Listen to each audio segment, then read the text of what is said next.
89 seconds. What does that mean? Doesn't sound good, whatever it is.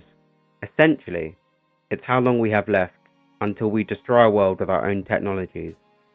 In about 10 years, it's reduced by 91 seconds, so in another 10 years, we'll be like 2 seconds away if we go by the past 10 years.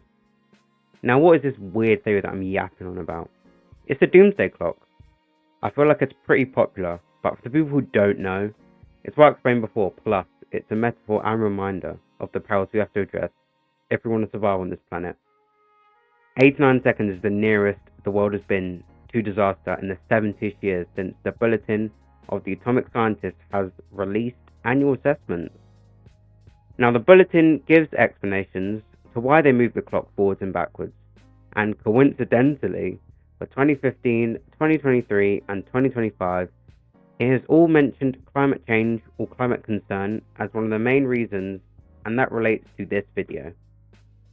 The environment is something that needs to be taken care of, obviously, but certain corporations and people ignore that for the pursuit of money. As long as you get loads of money, then you can pay for a one-way ticket out of Earth and colonize the moon or Mars. So in this video, I'm going to talk about the environment and especially how it's been slowly destroyed by selfish corporations and billionaires, and some silent killers which don't get the limelight, but they contribute towards climate degradation.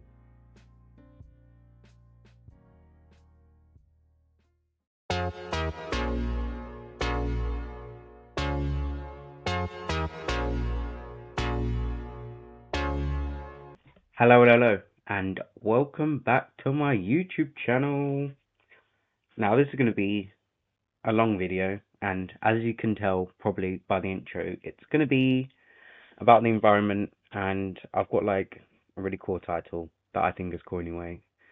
But basically, it's about the environment and some of the things that, are not going right with it, and just some of the reasons why, essentially, our future, my future, and probably a lot of your futures, depend on the audience watching this, is kind of just yikes in a way, and it's just not going well. But anyways, this is going to be quite like a fact heavy kind of video. So if I'm looking over here a lot, it's because I'm reading from a script. I don't do that very often in my YouTube videos, but yeah, I'm reading off a script. There's a lot of facts, and I just want to get them right. And yeah, so it's going to be a bit of a weirder video than what I normally post here.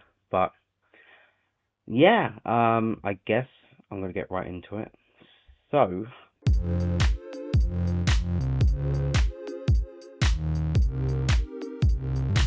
according to the World Meteorological Organization, January 2025 was the warmest January on record, despite the emergence of a La Nina event, which is an event resulting in a cooling surface temperature in central and eastern Pacific.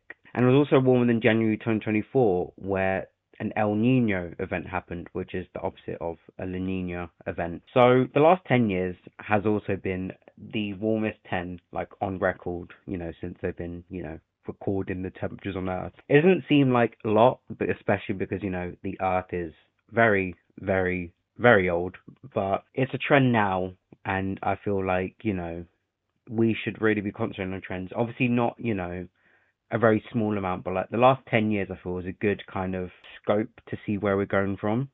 And since around the 1980s, there's been an upward trend in the sort of temperature anomalies that we've had, and basically means that the observed temperature recording is warmer than what we expect, or what the world's reference temperature is. So yeah, the Earth's getting warmer than is expected, which obviously is never good. So right now the environment is not very safe place to live in. According to gov.uk, air pollution is the biggest environmental threat to health in the UK, and it shortens tens of thousands of lives each year. So people who live in more deprived areas in the UK, they have poorer quality environments, less accessible green space, and with children not really going out as much and engaging less and less with nature. Honestly, it's kind of crazy because there's a lot of physical and mental benefits to actually touching grass instead of playing Fortnite at every moment, and staying up to like 5 a.m. on Easter because what else are you gonna do? Maybe go outside. Just maybe go outside. Not the children's fault. Anyways, so let's change the scope out from just the UK and think about worldwide the environment and how, children are important, so we need to concentrate on them. Child malnutrition is a massive problem, and from the 15 worst affected regions for a food and nutrition crisis, 40 million of children who are living there are in severe food poverty, and this is in part to crop failures, rising food prices, which is already aggravated by higher temperatures that we're experiencing, and increased rainfall. Like, children are the future, that's a fact, you can't really be like, actually, because they are, okay, right. So what's going to be in their future? Well, a third of the world's population could live in a similar climate to the Sahara in 50 years or so. So instead of your child working a dead-end job, I don't know which dead-end job you think they're going to work, but anyways, they'll be hiding in a bunker, probably,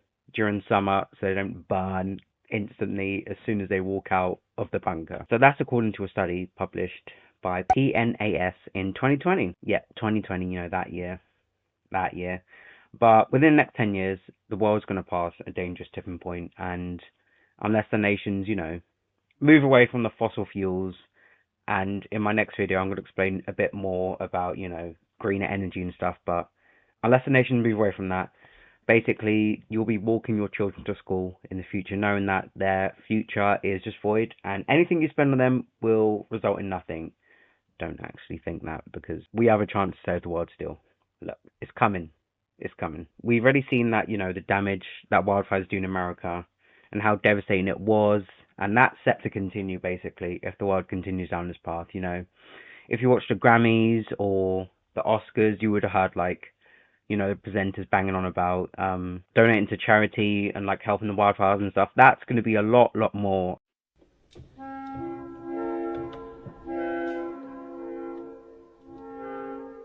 Basically, places that host that are probably going to be ruined because, it won't be there. It'll be burnt up. Long-term drought has already heightened the risk of fires, and by 2050, the amount of land consumed by wildfires in western states is projected to increase by 2 to 6 times, period.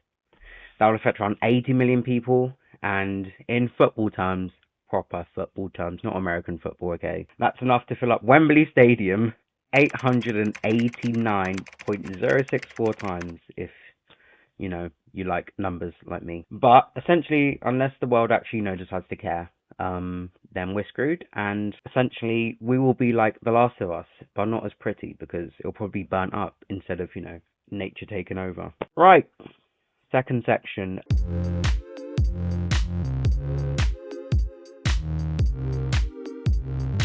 Carbon footprint. That is the total amount of greenhouse gases that are generated by our actions. It relates to our human activity and what we do to change the climate directly or indirectly. It just basically puts a burden on us to monitor and change our activity, and makes us kind of like the culprits in climate change, but basically puts the onus on us instead of corporations who, just burn and burn and burn through a lot of emissions and then kind of just greenwash it a bit, but we'll get into that a bit later. So, 25 corporations or state-owned organizations are responsible for over 50% of global industrial emissions since 1998. As I said before, we get told to change, but we, go vegan, buy sustainable. They're good things, obviously, but how much does that really change our environment, especially when corporations are just producing so much emissions and waste for the last 35 years.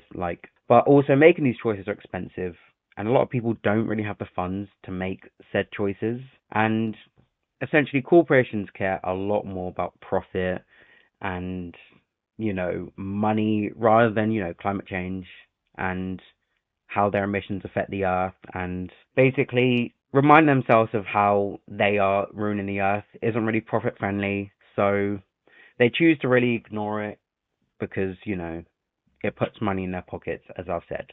Corporations are more able to make their practices and products more sustainable than us, the individuals, but they choose not to because, profit high, can't be bothered, but either, reason, they are both just wrong, let's be honest. We can get into fast fashion now. Now, look, me. I love a lot of fashion. You can kind of see my wardrobe there, but I have got into fashion a lot in the past, you know. I don't really know how many years it has been, but I used to dress really badly, but now I'm, semi okay, and I just like colors. But a lot of what I buy, a lot of the clothes that I wear, I would like to say I'm kind of, sustainable. I don't really throw like clothes away which are like old or like old, in this kind of cycle of fast fashion. And I do go to a lot of charity shops to, buy shirts and stuff. I got this, well, I didn't get this at a charity shop, but I got this when I went on a holiday in America. Um, like quite a few of the t-shirts in my closet, they are from charity shops, But it's just better to, I guess if you have the money, it's better to go sustainable, but not everyone has the money. But that was a very big tangent. Now we're going to get onto the point. But I do like to be sustainable where I can. So that is what everyone realistically should do. Can they? Not really, but we're going to get a bit more into that now. Overconsumption, massive issue, Fast fashion, it's fast. The cycles go quickly. The trends go quickly. Overconsumption is always an issue, and it always kind of has been, in a way that, like, I guess you've seen like a lot of things that, oh, this was last season's wear. This is the new season now. You see that a lot. See people styling things like, whoa. I think a great example of that is the kind of TikTok era of like, not the TikTok era, but kind of like back when it was lockdown and everyone had like, these fashion trends like alt TikTok and stuff like that. How people just bought loads of like a specific style, and now they're out of, lockdown, and they're like, going around and everything, kind of like in reintegrate into society again. I don't really know how to explain it. There's someone who probably does it better, but essentially they kind of like realize, oh, that's cringe, I don't really want to dress like that anymore. So they just throw like, bags and bags of clothes away, and it's just kind of like really wasteful. But because at the time that was in, they bought a lot of stuff.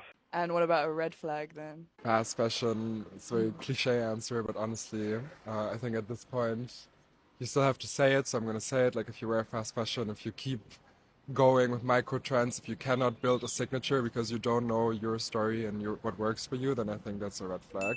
In anything, in fashion, but also in how you communicate, how you carry yourself. If you Yeah. don't know yourself, that's always an issue. A lot of the people who do overconsumption, they tend to be the people who can probably also buy sustainable, but they choose not to. And the fashion industry is responsible for 10% of global emissions. I just feel like there needs to be better onus on, like, taking care of your clothes, upcycling, recycling, giving to charity shops, kind of like basically making sure that your clothes last a while and they don't negatively impact the environment as much as, they would standardly be, essentially. But yeah, now we get on to the billionaires.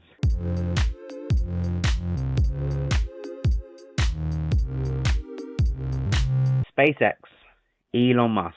I'm an engineering student, but maybe I'm supposed to love Elon. I don't. I dislike him. He sucks as a human, sucks as a business person. I mean, he's had 14 children from 4 baby mamas. I mean, is that Christian of him? No, definitely not. And, in terms of business, if you look at Twitter and how it was before Elon and after Elon, I think you're going to realize, yeah, he's not a good business person. Anyways, Occupy Mars. This is an objective of SpaceX to send humans to live on Mars. Now, there is some support for it, surprisingly, because of, the research and technological advancements, but there's a lot more criticisms. I mean, look, I'm all for technological advancements. I can't speak today. And obviously research, which is always good, but these criticisms, we're going to go through them. Eesh. They're not good. The obvious one is diverting attention away from solving problems on Earth. Look, I mean, the ongoing theme, right? You're gonna have the Elon Musk supporters who are like, he's done so good for like space, He's so good, He wants us to live on Mars. We get to live in a different planet, He's just really, really smart, How can you not? How can you be a billionaire if you're not smart and stuff? I feel like you can be a billionaire and still be dumb as like a bag of rocks, because I don't want to swear here. But like Elon Musk, right?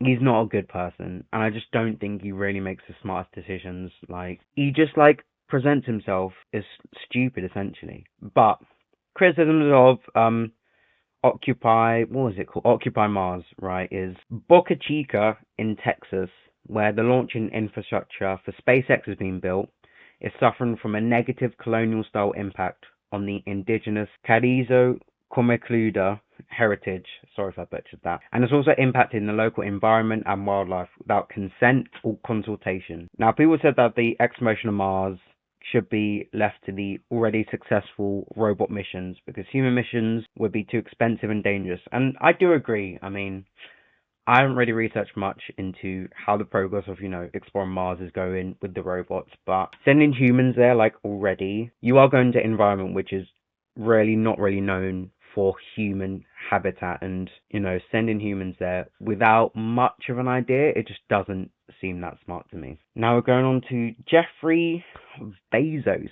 Love that. Love that guy. No, I don't. So here's a company called Blue Origin, which wants to establish an industrial base in space. And his goal at the start was to have millions of people living and working in space. Why are you working in space?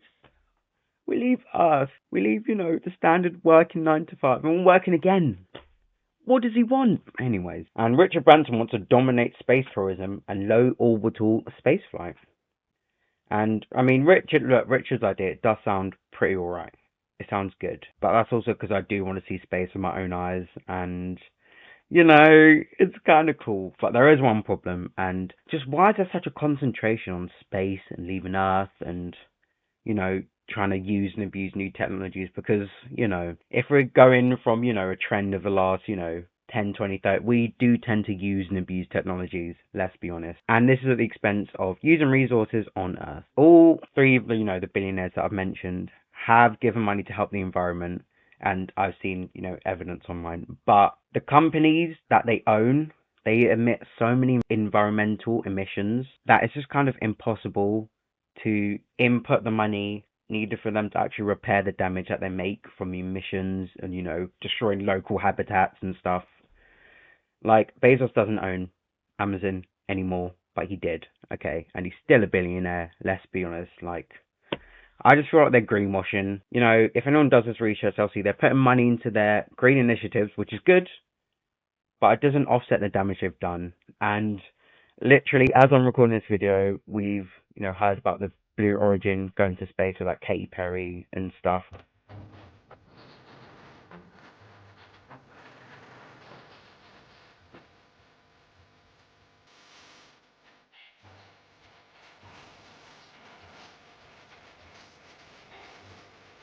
And I feel that's literally just pinkwashing to avoid what Bezos is doing. Like, you see them going to space and cheering and Katy Perry and stuff, and then you look, at our Earth and see, polar ice caps melting, just people just living in straight poverty in, like, the UK, America, and you're just like, why can't you pour your money into that? Like, why? Now we're going to talk about silent killers.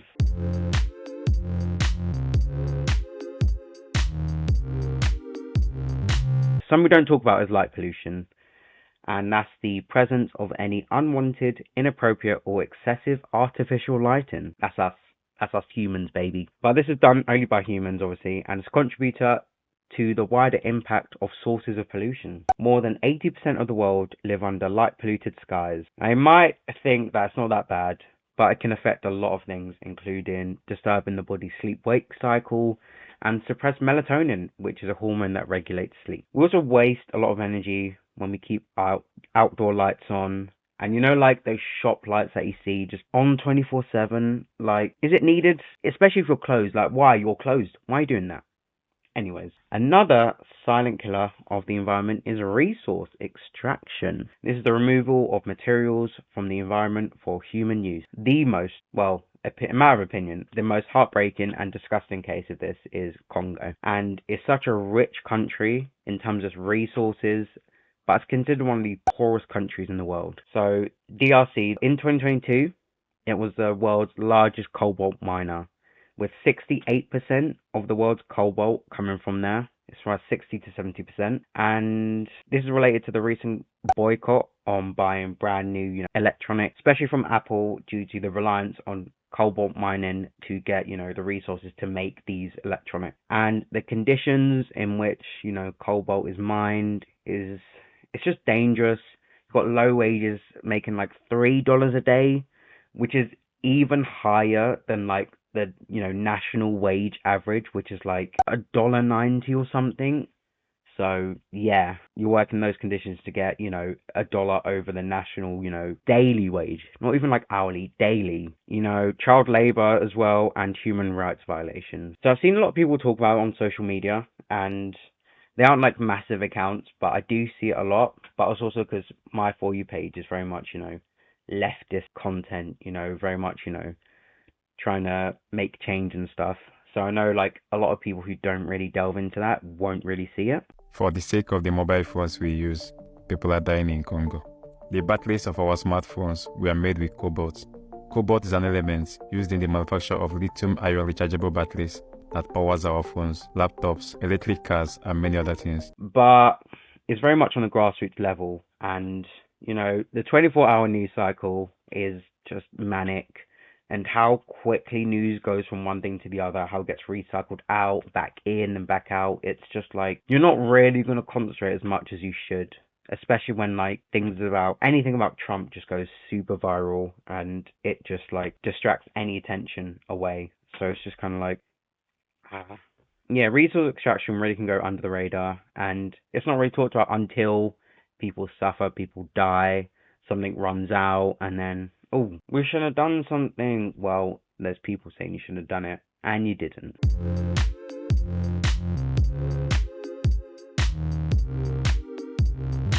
Now, in this video, I'm not telling you to never do recycling, or, if a bin's too far away, just like throw it away, because it doesn't really matter. But I'm just saying that it's not on, me, you, any singular person to kind of like be responsible to solve the climate crisis, or to, single-handedly fix how the environment's being treated by like these conglomerates who greenwash and try and distract you, and then just kind of, make profit. I think we need to put more pressure on the companies who are trying to kill the environment for profit.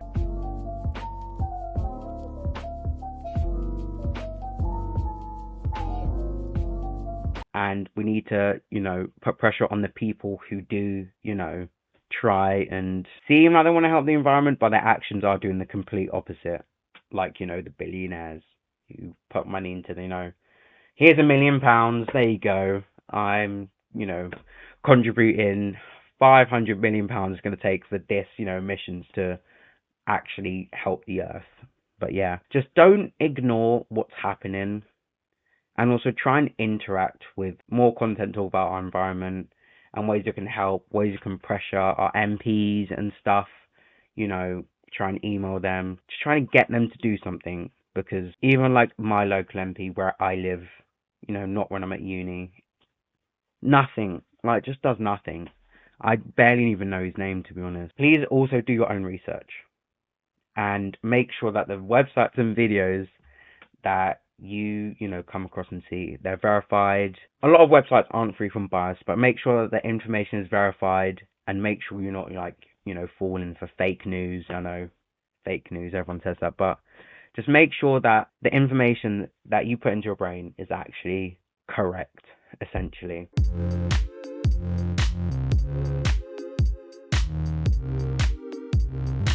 That has been my YouTube video. Thank you very much for watching. Please donate to my Buy Me a Coffee page, which is on my end screen. I just want to get better filming equipment. I have got another video coming out quite soon, and it is about, well, it's related to this video, but it's a bit more positive and talks about, green energy and stuff like that. So if you want to wait for that, and yeah, that'll be a very cool video.